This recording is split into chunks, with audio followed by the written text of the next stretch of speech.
What's up, everybody? Jason Messer here, editor-in-chief of Cheat Code Central. Oh my god, the Avengers. It was so good. Endgame was so good. See, I couldn't even get through my intro. It was that freaking good. All right. Let's calm down. Let's take a breath. Center ourselves. We got to be professional here. So let's get through our intro first before we do anything else. Okay, ready? Start again. Take two. What's up, guys? Jason Messer here, editor-in-chief of Cheat Code Central, and wow! I mean, all right, I'm gonna have to let it come down a notch. I am literally...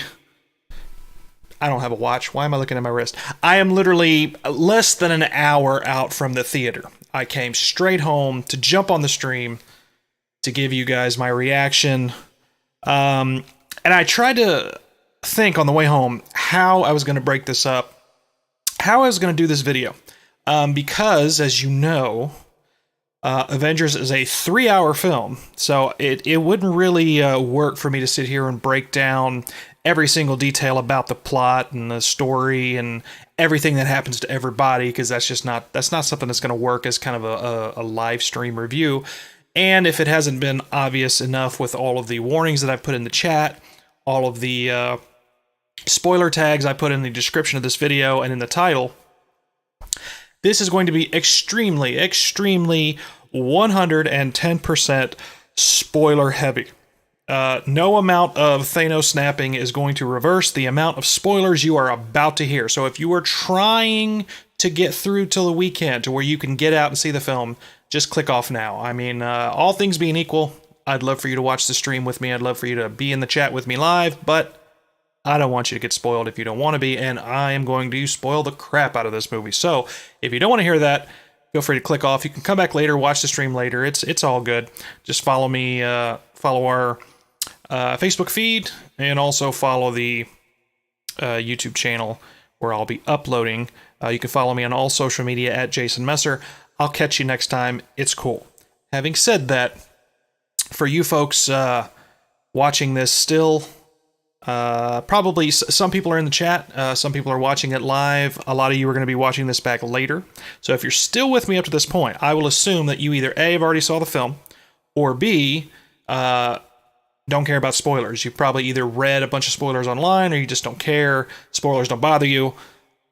And so I'm going to give you a ton more. And so what I'm going to do is, with this video, I think I'm going to, in our live stream, I'm going to break down what I consider to be the top 10 craziest reveals from the film.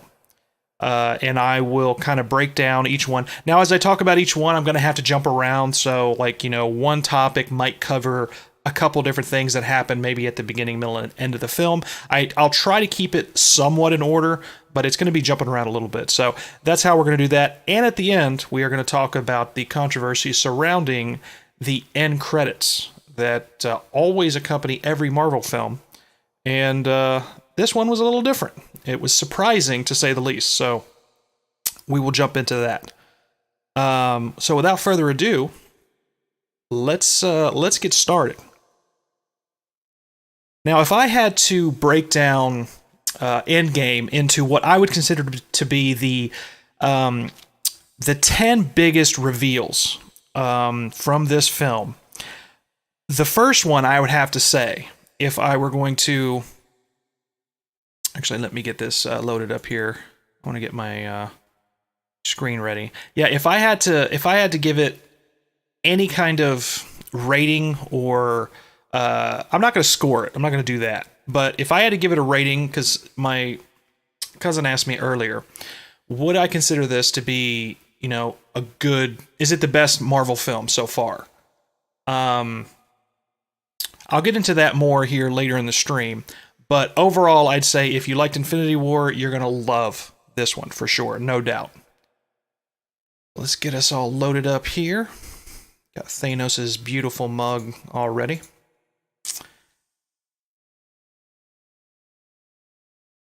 So yeah, if I had to break down Endgame into 10 of what I consider to be the most shocking or the most epic reveals, the first thing I would have to say is the opening of this film takes off running. It hits the ground running. Let's put it that way. With the last Avenger film, and kind of the way it has been through a lot of these movies, the last 10 years has all been building up to the Infinity War. And even with the Infinity Gauntlet movie that we just saw last year, a lot of it wasn't necessarily action-packed right away. They had a lot of build-up. Now, the second half of that movie is pretty awesome as far as action. They do have a pretty good opening sequence in New York where Thanos' troops come down, and you have that little fight scene with Doctor Strange and Iron Man where they first meet. But then a lot of the movie is kind of build up. Well, Endgame pulls no punches. I can tell you within the first 10 minutes of the film, here's everything that happens. The Avengers get together. I believe, Captain Marvel shows up with Tony Stark in tow. No doubt. We'll get to that in a minute, but there's a huge thing between Tony and Captain Marvel that they tie up the end of the last film with. It's really awesome. But the point I'm making with this is that within 10 minutes of the film, they assemble, they fly to the planet that you last see Thanos on, they kick his ass, and then they kill him. Yeah. 10 minutes into this movie, Thanos dies. I mean, that was some balls, I gotta say. And it was, for you Thor fans, Thor cuts his head off with a friggin' axe chop. So epic and so fast, it was almost over before you knew it. You didn't even realize what was happening. That's how quick it happened. So they pulled no punches right away. They dropped you into this film and said, look, this is going to be a 3-hour movie. We are going to have a middle section that's a little bit slower. It's kind of a build-up. We have a lot of ground to cover, and we're going to try to cover that as best we can here in these next 9 entries. We're going to do 10 total. But the first 5 to 10 minutes of the film, action-packed. It's awesome. Then it jumps ahead 5 years and it kind of shows the fallout of what the Avengers are dealing with and how a lot of them are not really handling it well. We'll get into that here in a minute. But the second thing that, if I had to talk about as far as a reveal is concerned, is something that was not really a reveal, because let's face it, everybody knew that time travel was going to play a big part in this film. It's probably the worst kept secret of Marvel going into this movie. I think everybody had a pretty good idea or had some theory about time travel. And it's really funny the way they set it up, because it has to do with Ant-Man's character in the quantum realm, and we all kind of saw that coming, and they set that up a good deal of that in Ant-Man versus Wasp in 2018. But what's funny about it is that they kind of set it up to where they even specifically mention films like Back to the Future and Terminator and all the normal time travel elements in those films in sci-fi that you know. And they basically say, look, none of that in this universe works. You can't, in the Marvel universe, their rules are you can't go back in time and change the past in order to affect the future. So right there, one of the biggest fan theories that everybody was throwing around, they killed it right away. They basically took the fan theory that everybody has been, working on for the last year. They just crumpled it up and threw it away. And they're just like, nope, that's not how it's going to work.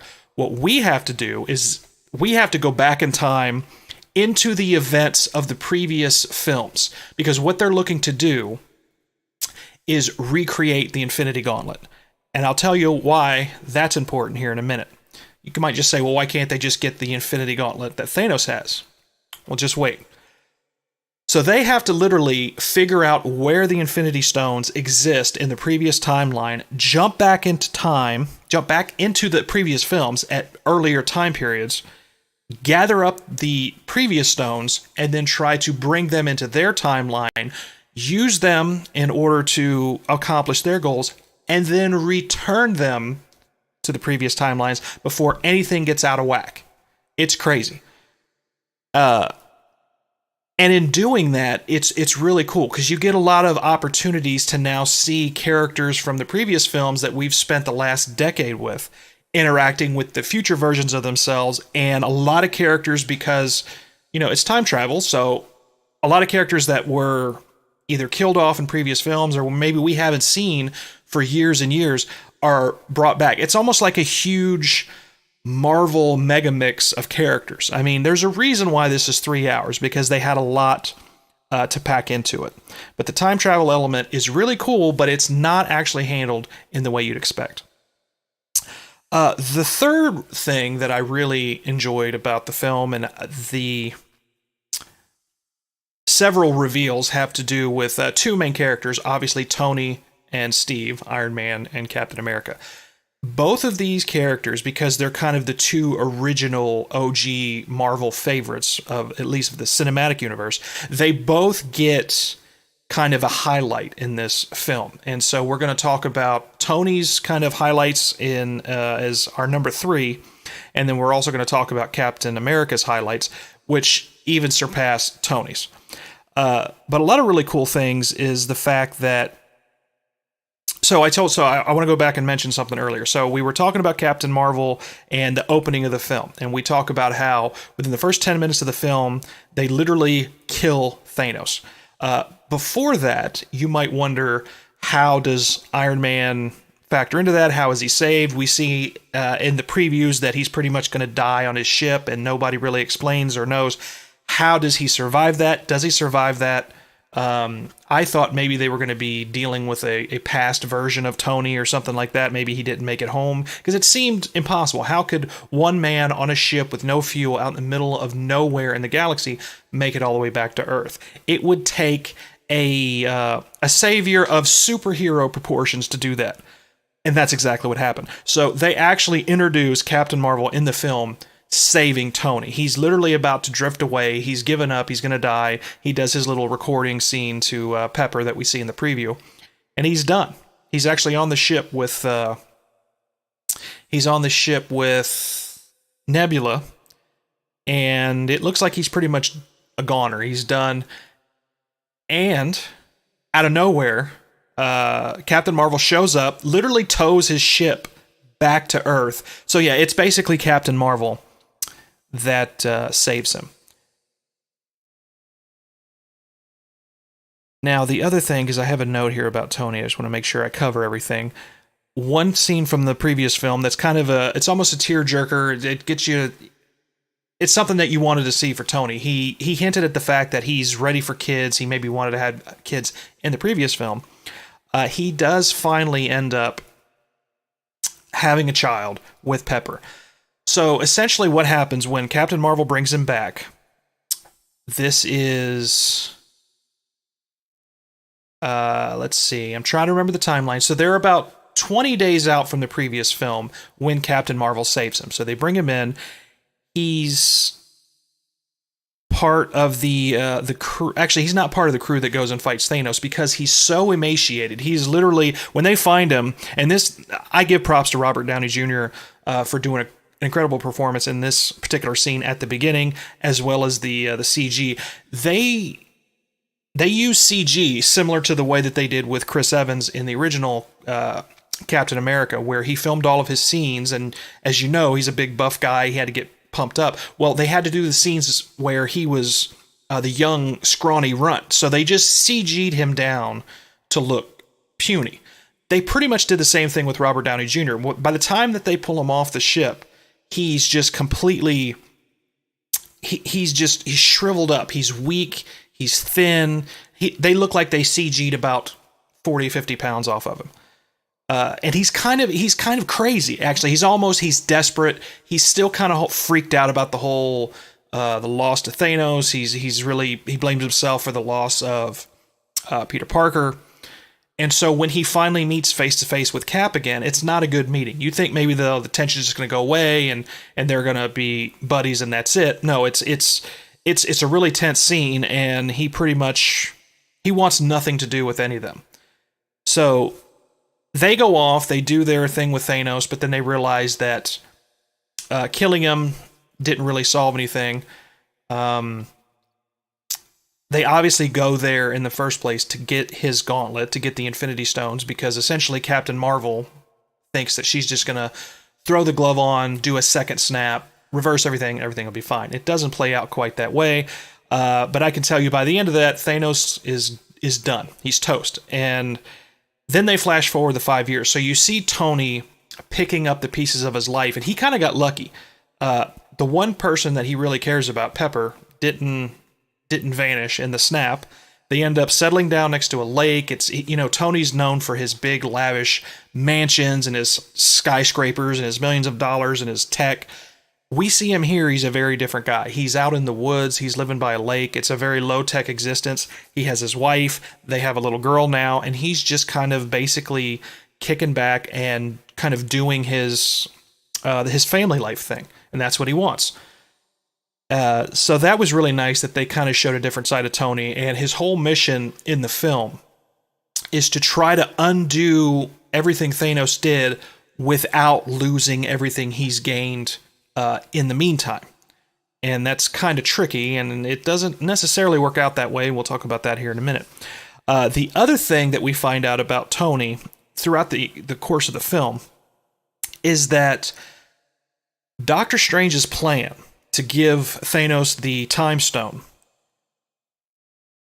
only had in part to do with the Avengers winning the battle. There's a huge part of Tony in Doctor Strange's plan, and he still has a huge part to play by the end of the film that has more to do with just fighting Thanos or getting the Infinity Stones and just trying to win the battle. You'll find out later in the stream as I get to that part. Tony has a bigger part to play in that.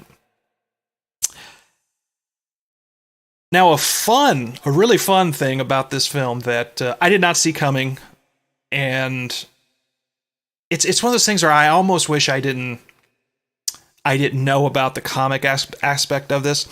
But when they introduce Bruce's character, he's neither Bruce Banner or the Hulk. He's this hybrid of the two. And if you remember in the last film, it was all Bruce. We haven't seen Hulk since Thor Ragnarok. He wouldn't... Well, actually, we saw him a little bit at the beginning of Infinity War, but then that's it. He won't come out during the battles, and there's this back and forth between he and Bruce can't figure it out. Well, in the comics, there's a version of the Hulk where Bruce is able to kind of merge the most intelligent parts of himself with the physical strength of the Hulk and be the balance, the good hybrid between the two, where he's not this crazy rage monster and he's not the puny, short scientist. He's the best of both worlds.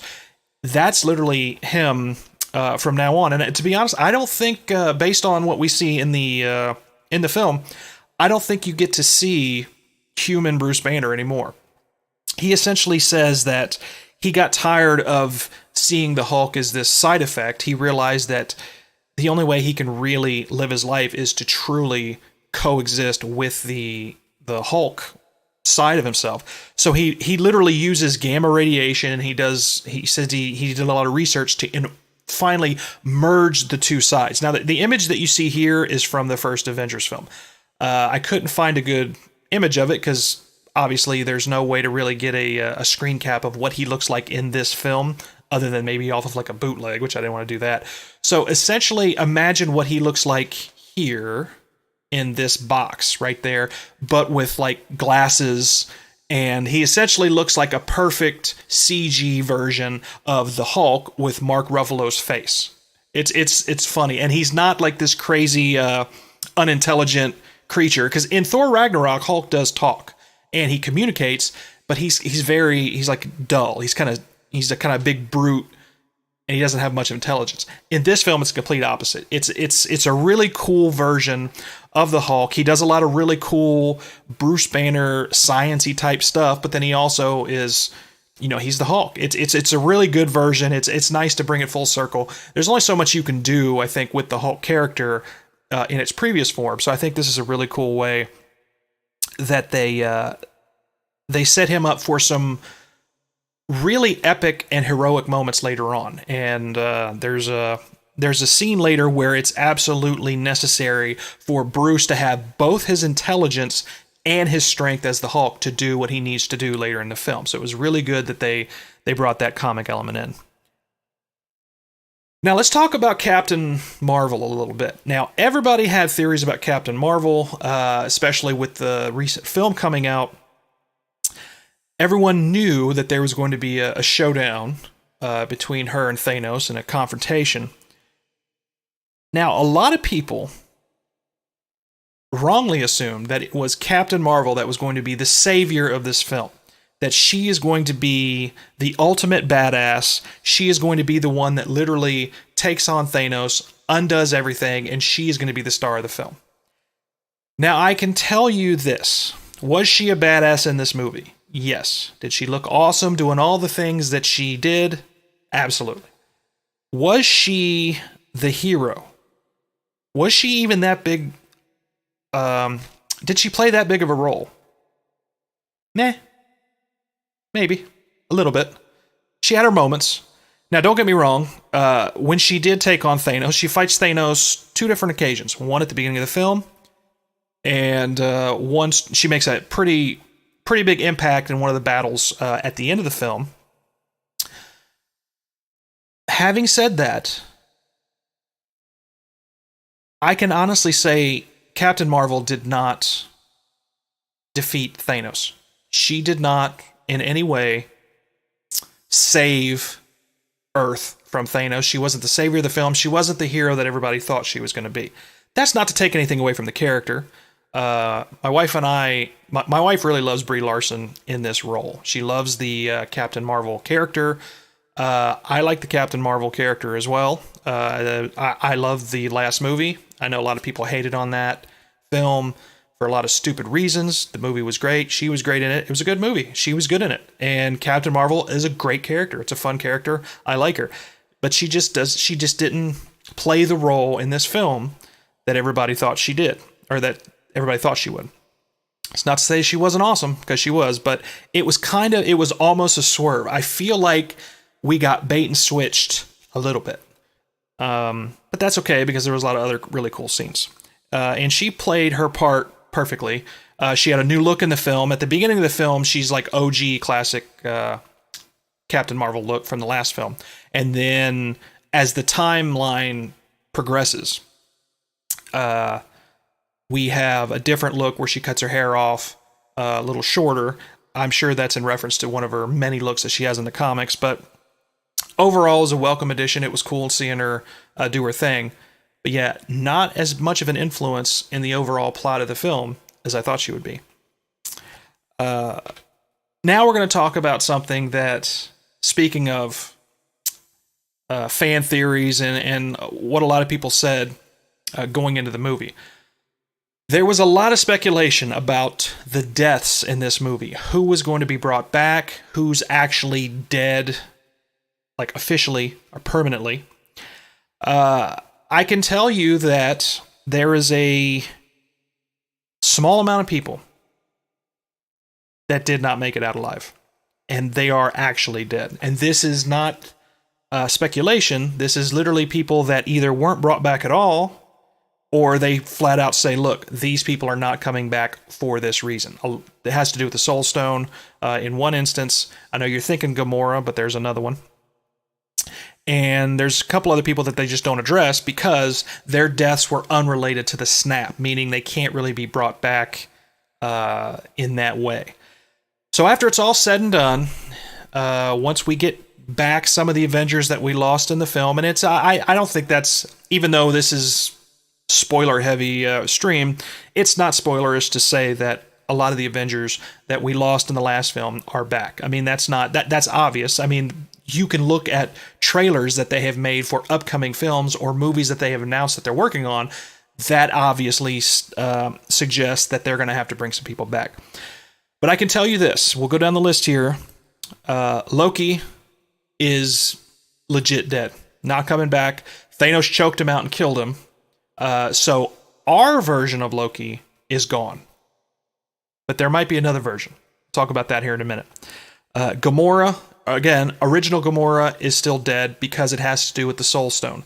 We do get Gamora back because of the time jumping element. So, as I mentioned, a lot of our current timeline characters that jumped back in time, it also worked in reverse. Some of the previous characters from the other timeline in the past jump ahead into our future, which means we do get Gamora back, but it's a different version. It's the previous version. I think it's pre-Guardians of the Galaxy or right around that timeline, so she doesn't have any of the memories or the feelings between her and Quill, which makes for a really funny scene between them later. We have evil Nebula now, even though the new Nebula is helping the Avengers, and she's turned and she's a good guy now. We have her previous version, which is evil, who helps Thanos. But yeah, OG Gamora still gone because it has to do with her being locked up in the Soul Stone, and you don't get those people back no matter what happens, no matter what snaps happen. The other version of Nebula that I just mentioned, she bites it. So the new Nebula stays, old Nebula, old meaning original from the original timeline, the one that jumps forward, she gets killed. Vision is still dead. Scarlet Witch even kind of mentions that because she has a little, when she's brought back later on and has a second face-off with Thanos, she pretty much references the fact that, you know, he took everything away from her. And my wife even leaned over to me in the movie and said, you know, so can Vision come back now? And I had to think about it because I'm like, well, really, there's no reason he couldn't. But I forgot that we're actually 5 years, by that point in the film, we're 5 years ahead in the timeline in the future, post Infinity War events. And if you remember, Thanos just rips the Mind Stone right out of his skull, and being that he's mostly cybernetic, that just, whatever was Vision in that, wrapped up in that, was destroyed. So there's really no way to bring him back. Now, we were talking about the Soul Stone. And the reason why Gamora can't come back is because she's locked up with the original snap from the first film. Any of the soul people, the people that are killed as a result, that are sacrificed as a result of getting the Soul Stone, can't come back. So that's OG Gamora. Well, you have to remember, they go back in time to acquire the Soul Stones. It is Hawkeye and Black Widow who are tasked. Their mission is to get the Soul Stone in the secondary timeline. They have to get the second version.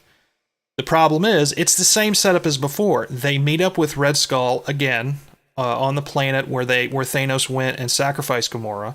It's the same problem as before. The gods or the protectors of the Soul Stone require a sacrifice. And there's this really funny scene where they both go back and forth fighting and arguing over who's going to sacrifice themselves in order to get the stone, because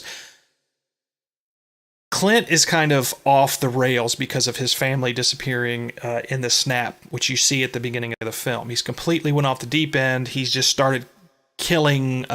He's basically turned into Batman. He started a vigilante killing any criminals that he can find, and he's traveling the world doing that. So he has no family, he has no wife, no kids. He's just basically turning into this killing machine, and he essentially wants to die. He wants to sacrifice himself. The problem is, Natasha feels the exact same way. She hasn't been able to really keep herself together. She doesn't know what to do. It's 5 years later. She doesn't know how to cope with their situation. She doesn't have anything. She doesn't have any family, doesn't have any friends. She's basically just the ones that are left. She's not really, as far as she's concerned, her only goal is to undo things. And if her sacrifice can do that, then she wants to do it. So they have this back and forth, and it's actually this really emotional scene where Clint finally, they kind of roll around, they go back and forth. Clint finally gets himself over the mountain, and he's falling. Problem is, here comes Natasha again, boom, grabs him, attaches herself to this wire. She kind of shoots it up so that you have this scene where Clint is hanging from the cliff, and now he has Natasha, and he's trying to hold on to her. He's desperately trying to save her. He knows he can't. She essentially talks him into it, but she basically is telling him, look, let me go. It's okay. She does kind of this like backflip thing where he can't hold her. And so she finally wiggles away and sacrifices herself. And she's actually the one that is able to acquire the Soul Stone for Hawkeye. He does the same thing that Thanos did. He wakes up in the pool, he looks down in his hand, he opens it, and there's the Soul Stone. So she legit, unfortunately, is not coming back. That's going to kind of throw a monkey wrench into some plans that Marvel has later on, or maybe they have some plans on how to get out of that, which we'll talk about that in another area here momentarily.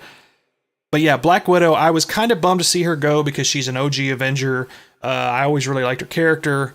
I always liked her better in Hawkeye, but in this film, Hawkeye is really cool. I mean, I got to say, so to me, it could have went either way. Had Hawkeye been the one to go over the cliff, I would have been probably equally as bummed out.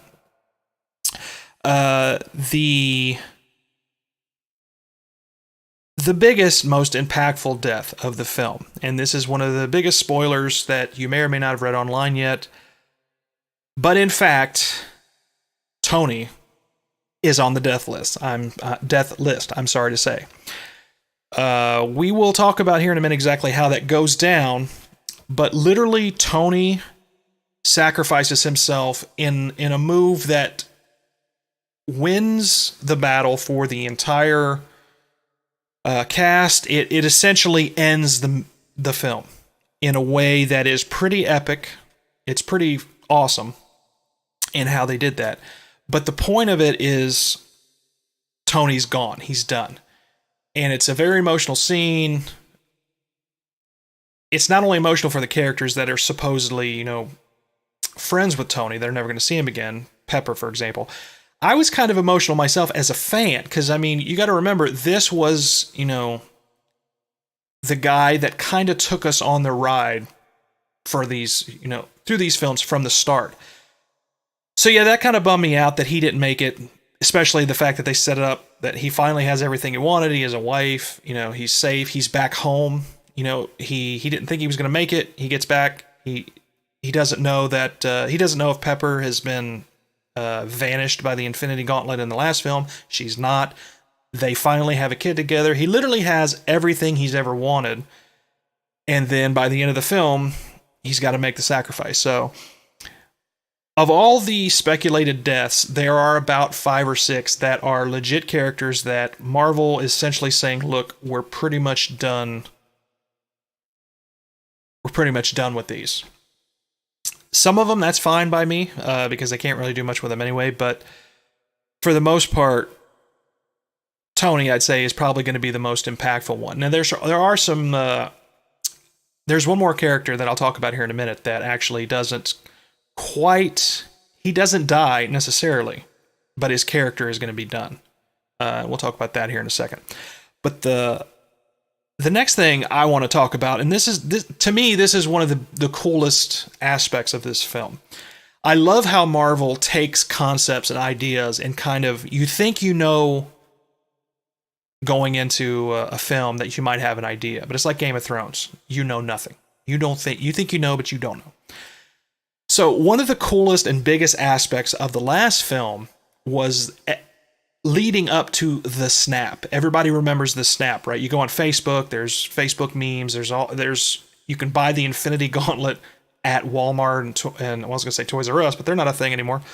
But the snap was such a huge thing. It was this huge buildup. He kept getting one stone after another, and they kept saying if Thanos gets the glove and he puts the stone in it, he can end reality like that. And he does it. He does exactly what he said he was going to do. That was the big finale. And when it finally happened, we couldn't believe it.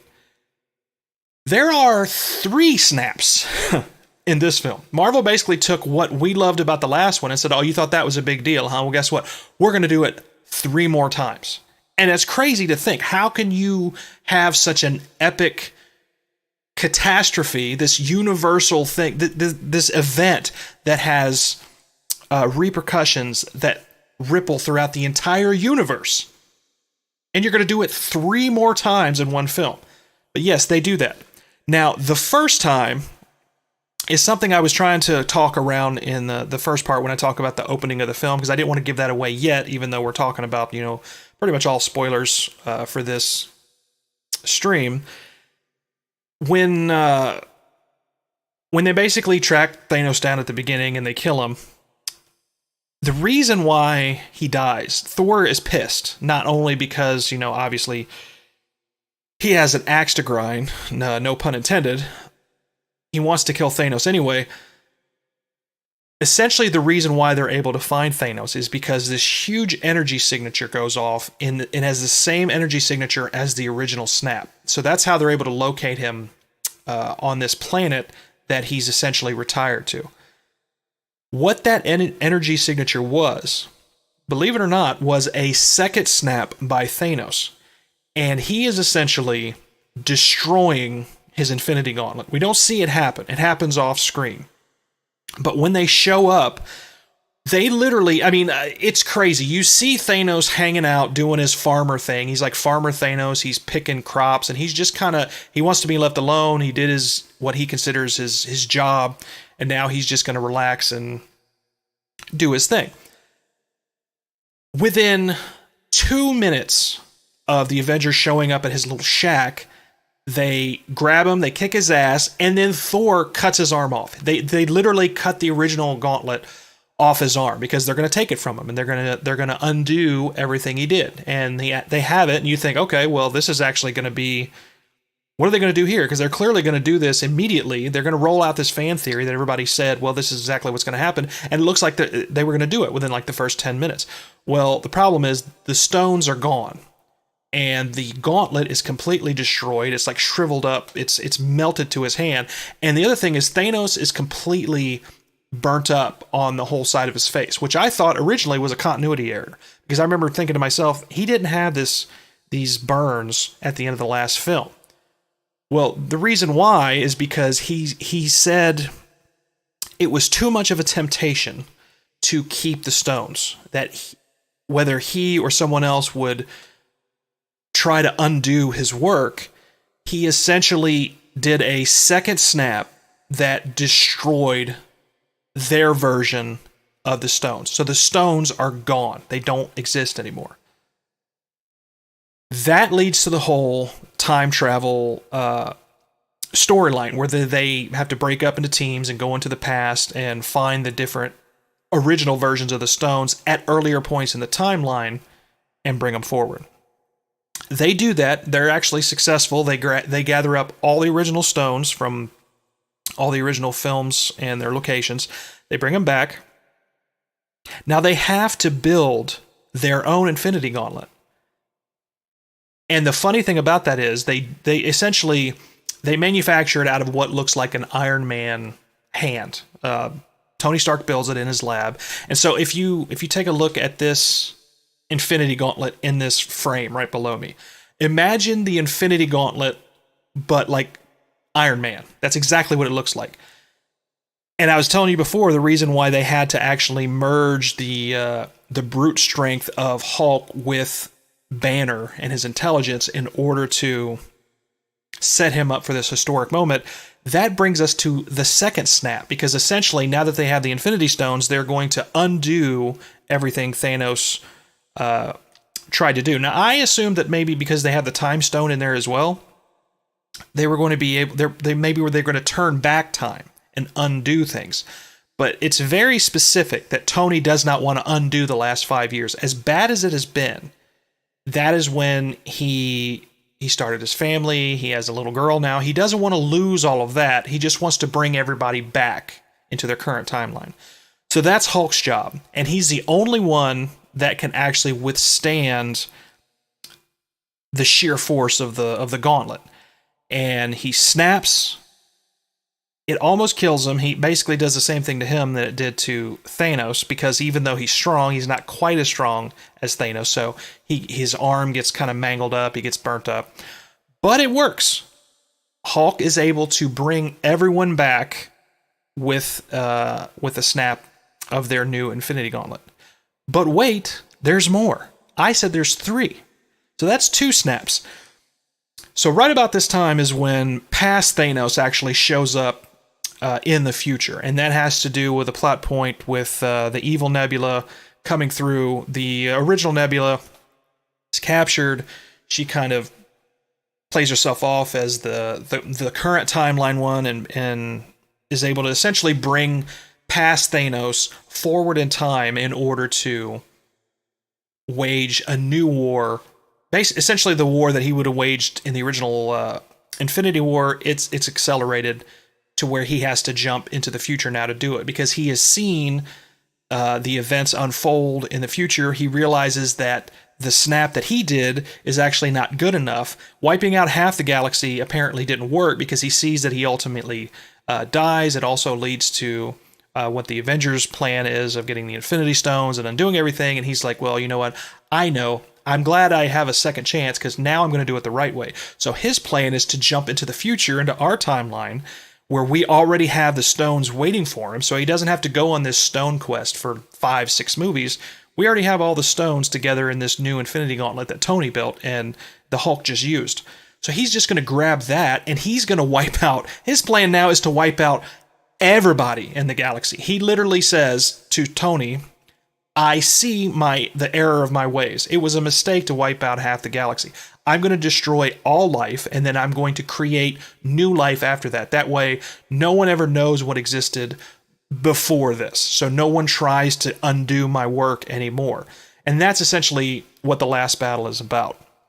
So the invasion that you saw essentially in the first Avengers and Infinity War, with all of his troops and all of his firepower, is now brought down. He invades Earth, and it's this huge, it's this epic battle. It's a huge fight scene between all of Thanos' forces and all of the returned Avengers. So we essentially have, I don't think you could have a bigger battle scene in any Marvel movie. I don't know how much longer they're going to keep making Marvel movies. I know they have the next phase and the next phase, and obviously they're not going to stop, because they just bought Fox, which means we still have the X-Men movies that they're going to remake. They're going to do Fantastic Four.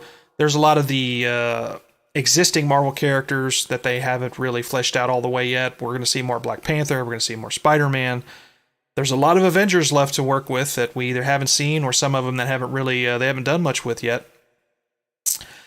So it's one of those things where I don't know how long this is going to continue, but if they do a bigger fight scene than this, I would be surprised. I don't see how they can possibly do it. Because when Thanos' army lands and he's trying to get the new Infinity Gauntlet, while this is going on, Doctor Strange essentially brings every Avenger that existed in the previous film that is now back. We're talking Black Panther and all of Wakanda's forces. We're talking all the wizards. We're talking everybody. And it's this huge battle. And I actually thought the movie was going to end there, because you had thousands of forces on either side. And I'm thinking, there's no way that this battle is going to be too epic. They can't show this. How are they going to deal with this? They've built this up so high, it can't go anywhere. This is probably going to cut away, or something's going to happen. It happened. It was a huge 20-minute battle of just about every Marvel character you could think of that you have seen up till now versus all of Thanos' forces, and it was awesome. I can't give Marvel props enough. Which brings us, again, I'm finally getting to it, because I needed to set that up, to the third snap. The reason I told you all of that is to tell you this. Tony, with the help of Captain Marvel, she does make an appearance there, and she helps get the gauntlet, because Thanos does get the gauntlet again, and it looks like he's basically going to repeat his victory from the last film. And there's a point where it looks like he's not going to get it, and then he puts it on, and you're like, oh crap, what's going to happen now? He got the gauntlet again. But Captain Marvel does make the save. I just feel like, for those that have seen the scene and know how Captain Marvel kind of swoops in and does her thing, I feel like that could have been a lot of other characters that did the same thing. I feel like Thor was pulling his weight, so to speak, no pun intended. Those of you that seen the film, you know why that's funny. Because he's heavy now. Thor basically gets a beer gut and dreadlocks because he's depressed and doesn't want to. He gets really down by not being able to save everybody. So that was really funny how they essentially had this hunk of a man that they keep talking about in the last film, specifically how he's a real man compared to everyone else. He's a god in every sense of the way, except in this film, he looks like he's a guy that just drinks beer and watches too much NASCAR. He looks like the Big Lebowski, and then Tony Stark, of course, even calls him that in the film. But by the end, he gets his stuff together. He gets he's good. He's good by the end of the film. So I feel like he could have played the role of what Captain Marvel brought to the table in some regards. And, you know, Doctor Strange was doing his thing. There was a lot of fighting going on there with his powers, and Spider-Man was doing his thing. So Captain Marvel, I feel like maybe got overshadowed a little bit just because there was so much going on in this battle and just in the film. But that's what happens when you mash up this many epic characters and this much power in one film. So when she's in her own standalone film that takes place in the 90s where there's not a lot going on, she's a lot more impressive on her own. When she's in a movie with, 20 other Avengers or something like that, I feel like she got lost in the shuffle a little bit. But back to the snap. The third snap comes when Tony finally realizes that the only way that they're going to win, even though the Avengers are doing their thing and they're fighting, he essentially has to be the one that will get the Infinity Gauntlet and essentially vaporize both Thanos and his forces. This takes us back to Doctor Strange. He kind of teased in a few scenes earlier in the film that Tony had a part to play yet in his plan in the versions of the timeline that Doctor Strange saw, and he saw however many thousands of different timelines. There was one version that they won, and it had specifically to do with Tony. The reason Tony had to survive is because Tony ultimately has to be the one that sacrifices himself by grabbing the gauntlet and doing the snap. Now, we've already seen how it affects Thanos, and Thanos can barely contain it when he does it, and he uses it. And he can wield the stones and the power, but because he's a powerful person. Hulk almost couldn't do it. You see the second snap in the film, and he's able to maintain, but it takes a lot out of him. For just a regular, normal person, the Infinity Stones are instant death, or almost instant death, and that's essentially what Tony does. So he does a third snap, and what I love about that snap is what you see at the end of Infinity War, where Thanos essentially has all of the heroic good guy characters slowly vanishing one at a time. And if you think back to what a shocking scene that was, and nobody saw that coming, and you see all these iconic characters just one by one starting to disappear. Now imagine that exact scene, but flipped on the bad guys. So you see all of these ships and all of these thousands of legions of bad guys all start deteriorating. And Thanos is just sitting there looking around, realizing that he's won, realizing that he's lost, that there's no way he's going to win. And I thought that maybe they were going to leave him, he wasn't going to die. Maybe he would be the one of the people that, because not all of the Avengers in the first film that vanished, half of them vanished, half of them didn't. I thought maybe they're going to keep him around, but they kept him around just long enough so that he could see he is completely failed now a second time. Even though he was victorious in the first version, he got killed, and the Avengers was able to kind of undo his plan. This second Thanos from the past, the second version that wanted to do round 2 of his snap, he realizes that that's not going to happen anyway. It's done. His plans have failed again, and he kind of slowly starts to disappear, and he finally disappears too. Which you can add him, by the way, to the death list from earlier. So not only does he get his head chopped off in the first 10 minutes of the film, then he dies a second time. So technically, we got 2 Thanos deaths in one film. So if you like the snap, if you thought the snap was epic in the first film, as I did, and I'm sure a lot of other people do as well, to have 3 different ones in this film, I don't know if that's a good thing or a bad thing now that I think about it, because does it make it that much more epic that you have 3 different versions of the snap, or does it take away from the fact that the snap was so ridiculously cool in the last one, and it was so hyped, and they built up to it, and now they did it 3 more times? I'm gonna have to think about that. I'm not sure, but yeah, it was crazy. By the third time, I'm just thinking, like, they can't do anything more with the Infinity Stones. They have done everything you can possibly do with an Infinity Stone, and fortunately, by the end of the film, now they do get them all back together. They get them back to the original timelines, and that's a nice way that they wrap up this whole Infinity Gauntlet saga, the storyline, because it could have really it's like I've said with the original film. I didn't know what to think going into the first Infinity War movie, because to me it should have collapsed under its own weight. Like, the sheer volume of stuff that they had to juggle in that film should not have worked, yet it did. This movie is essentially Infinity War on steroids.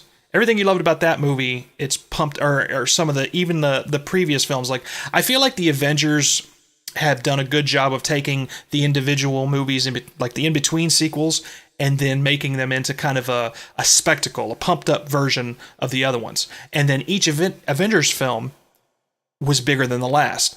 Infinity War, up until now, has obviously been the biggest spectacle we've had.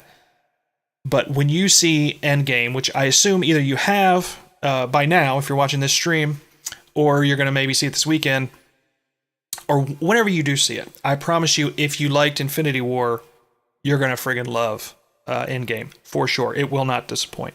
Now, speaking of that, we have to talk about where do we go from here, which is our next point.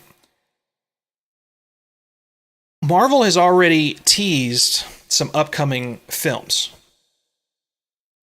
Obviously, Spider-Man is going to be coming out, I think, in about 2 months, maybe 3 months. I think it's slated for July. So they had to do something to get that back on track. They also just had one of their biggest successes of any Marvel film, which was kind of an unexpected success in a lot of ways. I don't think anybody saw Black Panther, just how well received that film was going to be. And that actually grossed, that's one of the highest grossing Marvel films that they did. Obviously, they're going to make a sequel to that movie, but then they kill off Black Panther in the last Infinity War movie. So with the undoing of the snap, they bring back Spider-Man, they bring back Black Panther, so that kind of resets things for those movies. What it doesn't do is it complicates the Black Widow film that I know has been announced.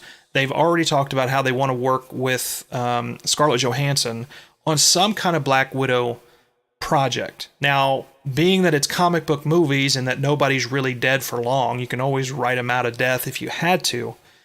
It wouldn't be a big deal. They did it with Coulson. The character Coulson, who dies in, I think, the first Avengers film, but then shows back up on the S.H.I.E.L.D. TV show, and they just kind of, they explain that away. They have a little explanation about how they bring him back from the dead, but it's really not, it's no big thing to write that away. So they could easily bring Black Widow back somehow if they really wanted to, or maybe they could deal with alternate timelines or whatever the case may be. Or maybe have they decided to shelve the Black Widow project? I'm not sure. I'm not even sure what stage in development it's actually in currently. But we'll see. We'll see if the Black Widow film or TV show or whatever it is, whatever they were working on, we'll see if that actually happens. That would be interesting to see if maybe that was kind of a sly way of them kind of shelving that project because they have too much on their plate and they figure that a standalone Black Widow movie probably wouldn't be something that's going to do terribly well at the box office. I'm a fan of the character, but I don't know that I need to see her in her own film. But we'll see. I don't know. The other thing, though, is the Loki, I believe it's TV series that has just been announced for the streaming service that's coming up. Now, obviously, they announced that after Infinity War, where it seemed that Loki was very dead. And they went out of their way to show you that this is not, he's not being a trickster. This is nothing. I know a lot of fan theories talked about how it wasn't really, it was maybe a projection of Loki or he faked his death and blah, blah, blah. I mean, it was pretty obvious to me that after so many fake deaths in the past, he was legit gone at the end of that, or at the beginning of the last film. And so when they announced that, you wonder, well, how are they going to do that? Well, in the film here, you see that because of the time travel elements, they kind of screw up some things about the timeline, so things aren't quite synced up with the events that we remember. For instance, they go back into the first Avengers film, which was spoiled for me actually last year when I saw Infinity War, because I had seen the behind-the-scenes photos of the new characters in the original film's location. So instantly I thought, well, okay, they have to do something with time travel or something if they're going back and talking to their original characters. Um, but what they do is when they go back into the first film, and it's right as Loki is actually captured, Captain America and Tony Stark completely screw up the timeline. And now, instead of being captured by the end of the first Avengers film, Loki actually grabs the Tesseract and escapes. And so he's just gone. And that, I assume, is how they got out of the whole killing him in the last film. So probably, if I had to guess, the new film is going to deal with that version of Loki, or that timeline's version of Loki, where he's now off on his own again, doing his own thing, probably using the Tesseract to hop around the galaxy and do whatever he needs to do. So that's probably, I assume, specifically the reason they wrote that scene in. And it's kind of just a throwaway scene. It kind of it leads to something else where it pushes the plot forward with specifically Tony and Steve Rogers, who then have to go back in time, and it's to the 70s. They have to meet up with a version of Tony Stark's dad and a young version of Michael Douglas as the original Ant-Man, if you can believe it. That's how crazy this film is. That everything you could think that to throw as a comic book fan into this version of, you know, this mishmashed versions of what if, and this character and that character, and different versions of characters, it's all in there. I mean, this was a love letter to Marvel fans and comic book fans. So it was really cool how they did that. And the other thing is, what do you do with the Thor character? Because he's kind of ran his course. There's not much left for him to do. So last we see him, he hooks up with the Guardians of the Galaxy, and it's this fun sequence between him and Quill at the end, and they're trying to figure out who's the actual leader now and the captain of the ship. And he actually calls them the Asgardians of the Galaxy. So was that just a funny little throwaway thing, or are we going to see a new Guardians movie, maybe as Thor as a secondary character or as a guest character? I assume they'll do another Guardians film. I can't imagine they're done with that. They did two. I think a lot of people actually say that they like the second Guardians film a little bit better than the first one. I don't know. I think I might like the first one better personally, but I think they probably have one more Guardians of the Galaxy film in there somewhere. And I think now Quill, if I'm remembering the timeline right, I don't know if I'm getting all of the big event. I'm covering the big stuff, but there might be a few little things here and there that I'm forgetting. Like I said, I'm fresh off of the film. Literally walked out of the theater straight home. I didn't walk home. I mean, I walked straight in here when I got home to do the stream. I should have walked home. It would have gave me time to collect my thoughts, because there's just so much going on. I wish you could see my desk right now. I have so many Post-its with notes and things of all the points I wanted to cover.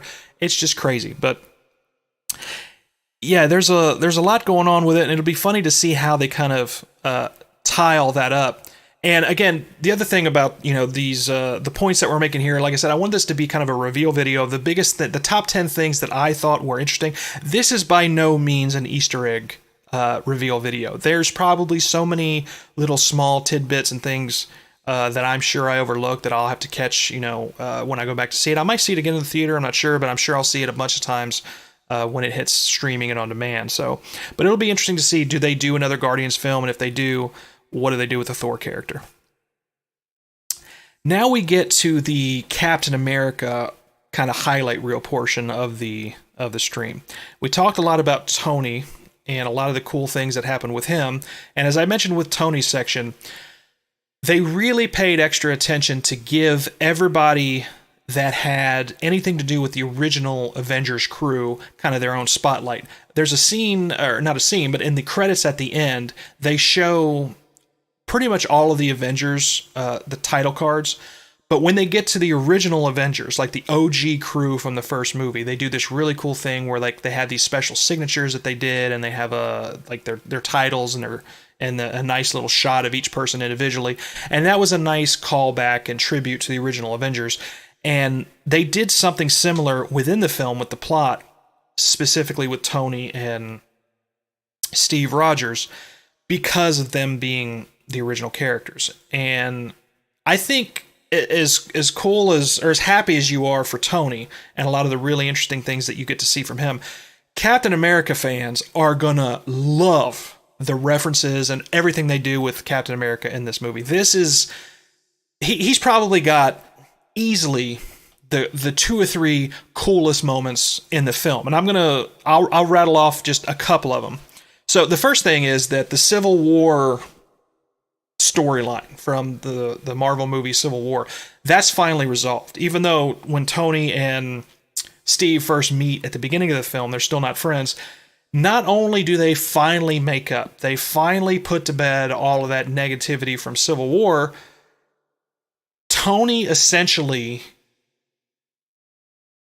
rechristens Steve as Captain America again. He gives him back his shield, and it's because of Tony that Steve is able to once again become Captain America. So it's a really cool scene.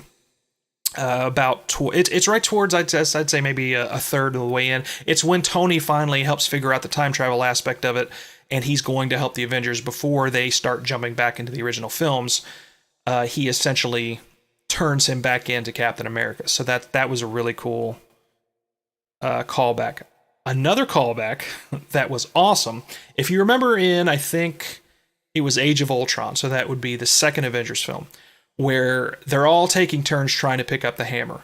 And you can see that Steve, when he goes to pick it up, he moves it a little bit. He doesn't pick it up, but it looks like, you can see Thor's face. He gets a little worried because he's afraid, like, oh man, I hope he doesn't pick it up, because that means he's worthy as well. Well, guess what? Captain America, absolutely worthy, because there's a scene where I won't get into specifics because, the stream's going a little bit longer, and I'm not gonna get into every single detail of the film, because you'll either already pick that up from watching it, or you'll see it when you watch it later on. Let me just say that Thor's hammer makes a return. This time, it's wielded by Captain America. In fact, his shield gets broken in the battle with Thanos. Thanos is the only one that's strong enough to shatter that vibranium shield. It doesn't matter, because the Thor's hammer essentially now becomes Captain America's new weapon. It's awesome. So, and during the whole battle, he's not only flinging it around, he's doing the whole he's summoning lightning. Captain America is using Thor's lightning during the battle. So it's a really fun scene, and Thor even kind of admits, like, okay, I always knew you were worthy. And it's a really interesting scene. It's really fun. I love the fact that they did that callback, and they actually show that this entire time he has been worthy. And I even think back to that scene, and now it makes me wonder about the Captain America scene from Avengers 2. Could he have actually picked up the hammer then? Was he just basically being nice, or trying to be cordial, or he didn't want to make Thor feel bad? So did he fake not being able to pick it up? I'm curious, but because I'm sure he was as worthy then as he is now. Another really fun scene is the fact that I mentioned that they make fun of Back to the Future in this film. I even clapped during those scenes in the theater, because Back to the Future is one of my favorite films. So any Back to the Future reference I love. And at one point, Steve actually goes around the corner in the previous timeline. They make a point to do not interact with anyone, do not speak to anybody, don't interfere with previous events. Well, of course, who is the first person to have the biggest screw up in the timeline? It's Captain America. He goes around the corner and bumps into himself from the first Avengers film. Now, the original Captain America thinks that he's Loki in disguise, because they're looking for Loki, because he had just escaped with the Tesseract. So there's this big fight scene between OG Captain America from the future and the past version of himself, who's still wearing the original helmet. Now, the future Captain America, we should note, has his original costume on, because he's trying to blend in with the Captain America from that timeline. He's trying not to draw attention to himself. So you have like the masked Captain America versus the future version without the mask, and they both have the shield, and they're throwing it at each other, and the shields are clanging off each other. It's just a fun scene. It's fan service at its best, and you gotta love Marvel for throwing in those little things. I mean, that's probably the kind of thing that if you wanted to cut this film down from 3 hours, that is probably the first thing that would get cut. It doesn't really, from what I remember, it doesn't really drive the plot forward. It's just a cool scene. But I'm glad it was in there. It's a fun movie, and It's a fun scene, and I'm glad that they added that. And that's just a couple of the cool things that they did with Steve Rogers. They have another scene, if you remember, in it is not the Winter Soldier. What is it called? It's Captain America 2, basically. I think it's called Winter Soldier. Yeah, it's Winter Soldier. And it's that scene, they redo the scene where they're in the elevator, if you remember that, where he has to fight like 5 guys in the elevator that are secretly working for Hydra. It's not the same scene, but it's the same exact setup. It's those guys that come to collect all of the artifacts from the end of the first Avengers films for S.H.I.E.L.D. Well, the future Captain America has to get his hands on the Tesseract, on those Infinity Stones. So he gets in the elevator with them again, and you think they're going to have a second big fight scene because they're all wondering, what's going on? Why is he here? And they're about to attack him. You can see that they're getting ready to pull their guns, and then he leans in and says, "Hail Hydra," which is a direct reference to the comics, which is something that I really geeked out at that moment. A lot of people are not going to get that, why that's cool, unless you follow that specific storyline in the comics where I believe, I'm not sure if he's brainwashed or if it's it's like a pre-implanted command. I can't remember exactly how that panned out, but there's a small portion where Captain America, or a small run where Captain America becomes an agent of Hydra. I think he has like the Hydra symbol instead of the stars and stripes. It's just a really cool reference to the comics with that.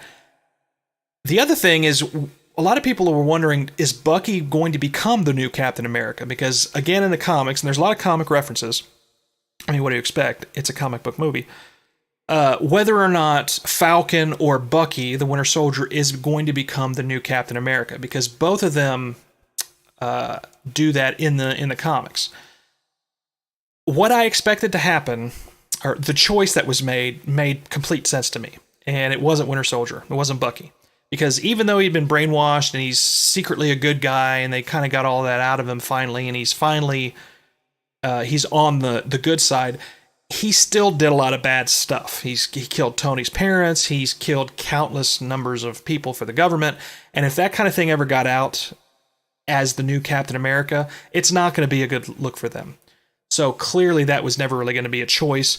So by default, Falcon got the nod. And there's a scene towards the end of the film where Captain America hands off his shield to Falcon and essentially says, you're the guy now. You're the new Captain America.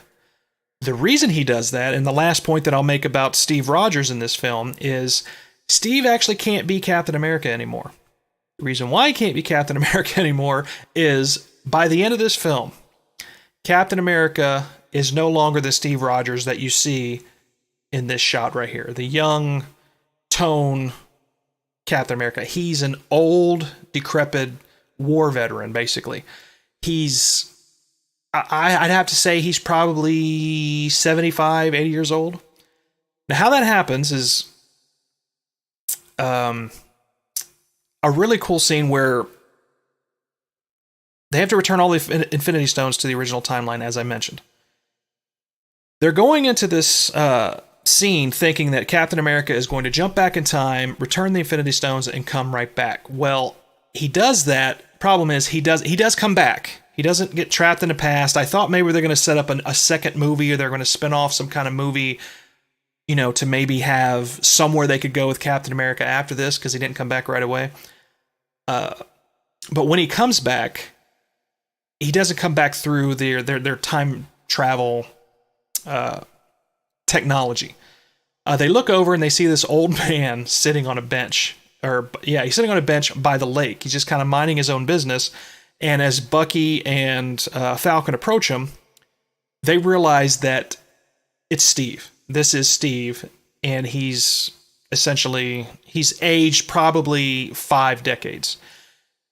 Essentially what happened is Steve jumped back in time in order to return the Infinity Stones. Now, whether this was part of his plan all along, or whether it's something that just happened along the way, he ends up staying in the past. He actually somehow is able to return the Infinity Stones to their original timeline and then jump even further back into the past, into the original timeline of the 1940s, where he's able to finally get back with Peggy Carter. He's able to essentially live the life he's always wanted to live. So he just stays in the past, and he ages normally up until the events of the end of Endgame, where he's an old man, which is why he gives his shield to Falcon, and they have to come up with a new Captain America. So instead of just killing him off, but also wanting to kind of end that line of Captain America and Iron Man films, they kill Tony, and then they don't want to kill Captain America on top of that, so they kind of age him out of it, which I thought was a really good way to do that. It not only ties up or frees up Chris Evans so he can kind of move on from the Marvel films, which I know he's done with now, but it also, the character itself is able to finally get some closure and not be this tragic figure in the Marvel series, because he had his one love, Peggy Carter. That's all he wanted in life, is just to have a girl that he can dance with, and that's exactly how the film ends. He's dancing with her. Well, that's not how. Does it end that way? I'm trying to think. Is that the last scene? Because there's a funeral scene, and then I think there's a scene in the 40s with Captain America and Peggy Carter. So I'm not exactly sure how those pan out. But the point is, it's a really great way that they wrap that up. It's poignant, and for everybody that's wanting to finally see Steve be truly happy, you're going to get it in this film. Okay, so we have to talk about the final item on our list. And if you've been with the stream this long, I appreciate it. And if you're just joining us, be sure to go back and watch the full top 10 list, where we run down our top 10 most shocking reveals from Avengers Endgame. But I've saved the one of the most shocking things until last, which has to do with the end credit sequences for the film. Now, I have to say, I was surprised at how Marvel handled this film. Now, if you think back to the earliest days of the Marvel film, I'm pretty sure, if I'm not mistaken, Nick Fury kicks off this trend in the very first Iron Man film. So I'm sitting there in the theater with everybody else, and the first kind of area of the credits where the sequence is normally going to come in, it doesn't happen. Usually what they do is they'll have a small credit sequence. They'll give us kind of the first kind of post-credit sequence or scene. Then they'll have the rest of the credits, which is like 10, 15 minutes long. Then at the very end, of course, we have our main scene that sets up something else. So we didn't have anything at the beginning of the credits. The theater and I sat through the entire credit sequence, and we get to the end. Now, here is the shocking part. I was very shocked to see what came up on the screen at the end. Probably as shocked as you were if you've seen the film. So it goes to black. The credits are over. We see the Marvel logo. And that's it. There were no 0.0 after credit scenes. Now, I know I wasn't the only one shocked at that, because I had a whole theater of people sitting there with me that were just as... We were all kind of dumbstruck by that, except for one guy. There was actually a guy sitting right next to me, because it was a packed theater, and you didn't really have... I couldn't do the normal thing where we, try to get some seats with some space in between us. So me and this guy are literally sitting like shoulder to shoulder. As soon as the film went off and the first credits rolled, he jumped up and left immediately. So he clearly knew something I didn't. He must have looked it up like before he came in, because I remember he got up and I looked and I'm like, what is this guy doing? Like, doesn't he know where he is? This is a Marvel movie. There's going to be something at the end of the credits. Nope. We got nothing. Not a single thing. Well, we got one little thing, which we will talk about. But first, I want to talk about why I am completely and 100% okay with that decision. While I get that has become a fun novelty and almost expected by all Marvel fans, myself included, I will never leave a Marvel film before the credits are done, just to make sure I don't miss anything. I even started doing that for other movies, like completely unrelated films, like romantic comedies. I'll sit there and I'll think, should I sit through the credits? What if they show a scene at the end? And sometimes DC films do it. So I'm not really sure what the new standard is. So I get paranoid. I'm like, I can't just jump up and leave. I might miss something. But with this film, they took 10 years of Marvel movies that they have been setting up one after another and slowly but surely laying this foundation. And with Endgame, they wrap up things so perfectly as far as this specific saga is concerned. Of course, there's going to be more Marvel films. That's not the point. The point is, with this set of movies, it made sense to tease and continue to set up the next film and the next film. If they had tagged it with anything at this point, even though I was curious to see what it was, and I'm kind of excited for an end credit sequence, and I want to see what was going to happen, I'm kind of glad that they didn't, because there was really nothing else they needed to do. I am completely satisfied with this film and the journey that Marvel has taken me on for 10 years. So if you are one of the people that are just pissed off or, aggravated that they didn't do more, they didn't keep up with tradition, just remember that, as Tony says, the ending is as much of the journey as the beginning. And it's time that this chapter of the Marvel Cinematic Universe came to a close, and it's perfect. Now, there was one thing at the end that I'm glad that they included. There's a sound over the shot of the Marvel logo. There's a sound of this hammer banging on this anvil. And I was thinking to myself, what is that? I thought maybe, was that something to do with Thor or Thor's hammer or something? And the lady next to me, as she was getting up to leave, she said, I think that's the sound of Tony's, the sound Tony is making in the first film when he's building his original, Mark I armor in the cave when he's just trying to escape the terrorist. And as I was driving home, I was thinking about that. And I thought to myself, what a perfect way for this to end. Now, when Tony does the third snap, he says the same thing that he said in the first film. He literally says the words, I am Iron Man. And then the film ends with the sound of Tony hammering out his armor. That's perfect to me. Because if it was not for Robert Downey Jr., and also a big shout out to Jon Favreau, who I don't feel gets enough credit. If that first Iron Man film did not work, make no mistake, you would not have a Marvel Cinematic Universe. You would have just had a bad comic book movie that nobody took serious, maybe a sequel, maybe not, but you would not have had the empire that this grew into if that first film did not work. If you think back to the kind of the early to mid 2000s, if you were to ask somebody on the street to name a superhero character, they're going to go with Batman or Superman. Those are the go-tos. Those are the number ones. And then if you say, no, name a Marvel character, the average person back then is not even going to know the difference. If you're someone in the know, if you follow, comic books or gaming or that kind of thing, yeah, you probably know. But the average person on the street at that time couldn't even tell you the difference between Marvel characters and DC characters.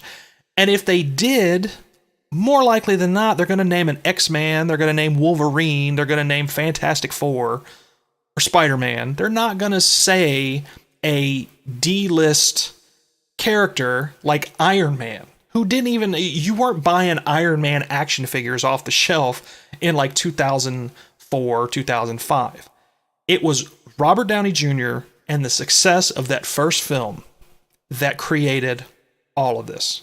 These figures on my shelf behind me, this hat, this Marvel shirt, that was the house that Iron Man built. That was the work of Jon Favreau. Again, props to him. Robert Downey Jr., who took a character that I don't think anybody cared about, really. I mean, Iron Man can be a cool character, but Robert Downey Jr. made Tony Stark interesting. He made Tony Stark something that people wanted to be. Tony Stark became more popular than Iron Man ever has.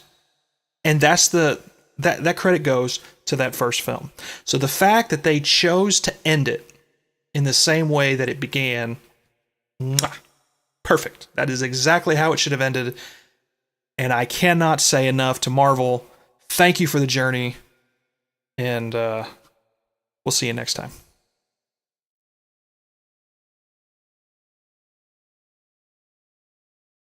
And thanks to everybody for coming by and checking out the stream and the chat. I think I hit all the points for the stream that I wanted to talk about. I'll take any questions or comments you might have in the last few minutes here. I want to say a big shout out and a big thanks to everybody who did check out the stream, or if you're watching the stream back later on. Also, thanks to anybody who commented in the chat. Sorry I couldn't take as many comments, but I had a lot to get through tonight as far as, wrapping up a 3-hour movie that's 10 years in the making. So there was a lot of ground to cover. Thanks to Lewis, Danielle, Rad, and Mott's all in the chat for saying what's up. Hail Hydra, I am Iron Man, said Mott's in the chat. Yeah, that was a pretty cool scene. To me, I think the star of that movie, because there's so many characters in that film, could you pick one star? I don't know, but for me, I'd say Captain America probably stole the show, just because they gave him so much cool stuff to do. I mean, it was ridiculous. It was really awesome. But now I got to jump off here, guys, and get to editing. We're going to get some of these clips up online so some people can see them that either haven't seen the film yet and are looking to get spoiled.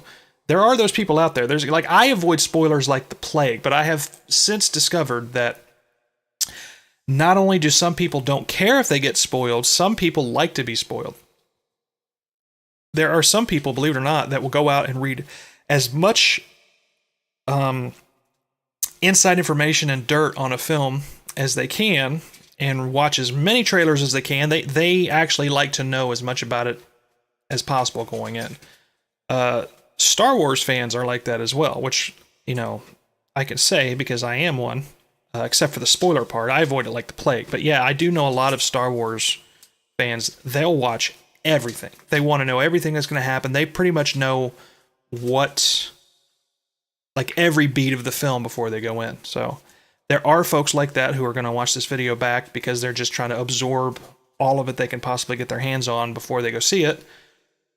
So I got to get off and start wrapping that up, but I appreciate everybody stopping by and checking out the stream. You can always find our streams on cheatcc.com, specifically our Facebook page, so make sure you like our page.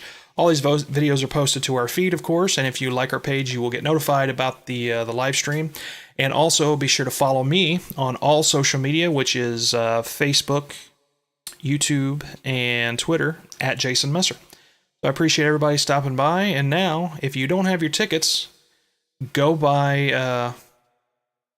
a ticket and go see Avengers, because it is awesome. Caleb in the chat said, I really appreciated the stream. It's nice to get all this info when I don't usually get the opportunity to see the movies right when they come out. So thanks for the spoilers on my terms. Well, Caleb, it's funny you said that, because we were just talking about you. I had just said that there are people out there that like to be spoiled going in. They don't avoid spoilers. They actually seek them out and soak up as many spoilers as they can. So those people do exist, and there's a perfectly good example. Caleb in the chat. So you are like the elusive unicorn, my friend, or like a Bigfoot. You often hear about people like you, but you don't get to see many people like you too often, because most people are complaining about spoilers and avoiding them like the plague. But I get it, because sometimes it's and you actually said this, if you're not going to get to see the film right away, or if it's something that you're going to have to like a movie like this, if you don't see this opening weekend, you're absolutely going to get spoiled on something, even by accident, even if you don't want to be. It is absolutely inevitable. So yeah, I get that, to do it on your terms, and that way you can kind of go in and see some of the things that you're going to like about the film and some things you're not. I know a lot of people, there's actually some sites that were spoiling specific scenes that weren't very good and saving the good stuff. so that way people actually knew when to go to the bathroom. They're basically saying these are the scenes you can look for, and when these scenes happen, this is what's going to happen. It's not that interesting, it's not that important, so feel free to go to the bathroom and come back, and you'll have like X amount of minutes before you can get back. So Josh Gross said, what about Cap wielding Thor's hammer? Yep, we talked about that earlier in the stream. That was a really epic moment, really epic scene. I love the fact that that's a callback to Age of Ultron, which is actually still one of my favorite Marvel films.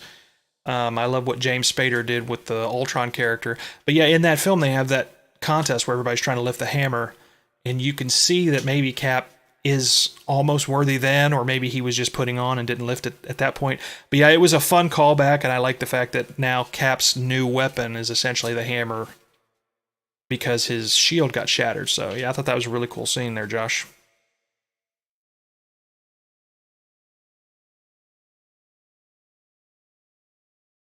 All right, guys. Yeah, Josh said it was beautiful. I agree, my man. I agree.